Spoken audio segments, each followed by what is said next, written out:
Aditya Degree Colleges, leading companies లో 10,000 plus placements with 13.5 lakhs highest package. Telugu ఇండస్ట్రీలో మరో విషాదం చోటు చేసుకుంది. ప్రముఖ హాస్య నటుడు విలన్ ఫిష్ వెంకట్ శుక్రవారం ఓ ప్రైవేట్ ఆసుపత్రిలో కన్నుమూశారు.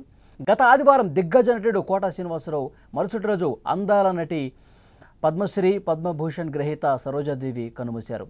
ఈ విషాదాల నుంచి ఇంకా ఇండస్ట్రీ కోలుకోకముందే ఫిష్ వెంకట్ కన్నుమూయటంతో సినీ ఇండస్ట్రీలో తీవ్ర విషాదం నెలకొంది. ఒక సామాన్య చేపల వ్యాపారిగా కెరీర్ ప్రారంభించిన ఫిష్ వెంకట్ నటుడిగా ఎలా ఎదిగాడు, తెలుగు ప్రేక్షకులకు ఎలా దగ్గరయ్యాడు కూడా ఈ వీడియోలో మీకు క్లియర్గా ఎక్స్ప్లెయిన్ చేసే ప్రయత్నం చేస్తా. ప్రముఖ నటుడు ఫిష్ వెంకట్ అసలు పేరు మంగళంపల్లి వెంకటేష్. తెలుగు సినిమా పరిశ్రమలో హాస్య నటుడిగా, సహాయ నటుడిగా, కామెడీ విలన్గా మంచి గుర్తింపు పొందాడు. ఆయన హైదరాబాద్లో జన్మించి పెరిగిన ఆయన చదువు కేవలం 3వ తరగతి మాత్రమే. మొదట్లో ముషీరాబాద్లోని కూరగాయల మార్కెట్లో చేపల వ్యాపారం చేసేవారు. నటుడయ్యాక ఆయన పేరు ఫిష్ వెంకట్గా మారింది. సాదాసీదా చేపల వ్యాపారిగా ఉన్న వెంకట్కి 1989లో ఓ మిత్రుడి ద్వారా దివంగత నిర్మాత మాగంటి గోపీనాథ్ పరిచయమయ్యారు.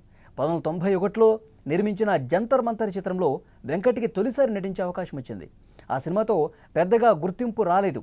అయినప్పటికీ కూడా అడపదడప ఆయన సినిమాలు చేసుకుంటూ వెళ్లారు. 2000 సంవత్సరంలో సమ్మక్క సారక్క సినిమాలో నటించాడు.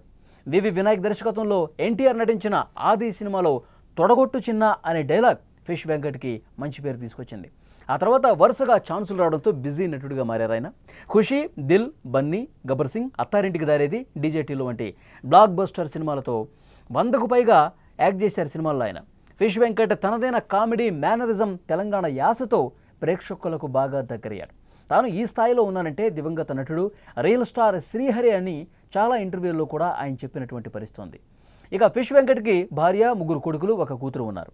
అయితే గత కొన్ని సంవత్సరాలుగా ఆయన పలు ఆరోగ్య సమస్యలతో ఇబ్బంది పడుతున్నారు. 4 ఏళ్ల క్రితం కాలికి గాయమైంది. రక్తపోటు, డయాబెటీస్ కూడా ఉండటంతో 2 కిడ్నీలు చెడిపోయాయి. డయాలసిస్ తీసుకుంటూ ఉన్నారు. ఆర్థిక ఇబ్బందుల కారణంగా ఆయన కుటుంబం వైద్య ఖర్చులను భరించలేక దాతల కోసం ఎదురు చూసినటువంటి పరిస్థితి. ఆయన పరిస్థితి అప్పట్లో సుమన్ టీవీ ముందుగా వెలుగులోకి తీసుకొచ్చింది. సినిమా ఇండస్ట్రీలో ఉన్నటువంటి చాలామంది పెద్దలు, అభిమానులు స్పందించారు కూడా. మెగాస్టార్ చిరంజీవి 2 లక్షలు, డిప్యూటీ సీఎం పవన్ కళ్యాణ్ గారు 2 లక్షలు, fishermen corporation chairman Sai Kumar వంటి వారు ఆర్థిక సాయం అందించారు. అయితే ఇంకా ఆర్థిక సాయం బాగా చేసుంటే గనక ఆయన బ్రతికి ఉండేవాళ్ళు. గత వారం క్రితం ఆయన ఆరోగ్య పరిస్థితి పూర్తిగా క్షీణించిందని చెప్పాలి. కుటుంబ సభ్యులు చందానగర్లోని ఒక ప్రైవేట్ ఆసుపత్రిలో జాయిన్ చేయించారు. ఈ క్రమంలో చికిత్స పొందుతూ గత రాత్రి ఆయన చనిపోయారు. ఆయన చివరి చిత్రం నరకాసుర. గత కొంతకాలంగా అనారోగ్యం కారణంగా సినిమా అవకాశాలు పూర్తిగా తగ్గిపోయాయి.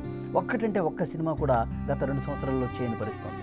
ఫిష్ వెంకట్ తన నటనతో తెలుగు సినీ ప్రేక్షకుల గుండెల్లో చిరస్థాయిగా నిలిచిపోయారు. ఆయన కామెడీ విధానం, విలన్ పక్కన ఉండి ఆయన కామెడీ పండించడం చాలామందిని కూడా ఆయన ఒక మంచి నటుడు అనడంతో పాటు ఒక మంచి కామెడీ, ఆరోగ్యకరమైనటువంటి కామెడీ, తెలంగాణ యాసతో కూడినటువంటి కామెడీ చాలా తక్కువ మంది చేస్తారు. సో ఫిష్ వెంకట్ అరుదైనటువంటి ఘనతను కూడా సాధించాడు. ఎందుకంటే ఆయనకి చాలామంది అభిమానులు ఉన్నారు. ఆయన కామెడీని బాగా ఎంజాయ్ చేసే అభిమానులు ఉన్నారు. వాళ్ళందరూ కూడా సోషల్ మీడియా వేదికగా పోస్టులు పెడతా ఉన్నారు. సినిమా ఇండస్ట్రీ సరైన విధంగా స్పందించి ఉంటే కనుక, ఫిష్ వెంకట్కి మరింత ఆర్థిక సాయం అందించి ఉంటే కనుక, ఇప్పుడు నేను చెప్పినట్టు చిరంజీవి గారు, పవన్ కళ్యాణ్ గారు, ఆ తర్వాత కొంతమంది దాతలందరూ కూడా స్పందించి వారు సాయం చేశారు. కానీ ఆయన ఆసుపత్రిలో వెంటిలేటర్ మీద ఉన్నప్పుడు ఇంకొంత వేరే ఇతర డైరెక్టర్స్ కావచ్చు, ప్రొడ్యూసర్స్ కావచ్చు, నటులు కావచ్చు, వారితో పనిచేసినటువంటి అనుబంధం ఉన్నవాళ్ళు కావచ్చు, అందరూ కూడా ఒక ఫండ్ రైజింగ్ చేసే డబ్బులు ఒక లంసం అమౌంట్ కనుక ఆసుపత్రి చికిత్స కోసం ఇచ్చి ఉంటే కనుక ఆయన ఆరోగ్యం కొంత కుదుట పడేది అని కూడా చర్చ జరుగుతుంది. సోషల్ మీడియాలో ప్రస్తుతం వారి అభిమానులు ఈ విషయాన్ని పంచుకుంటూ ఉన్నారు.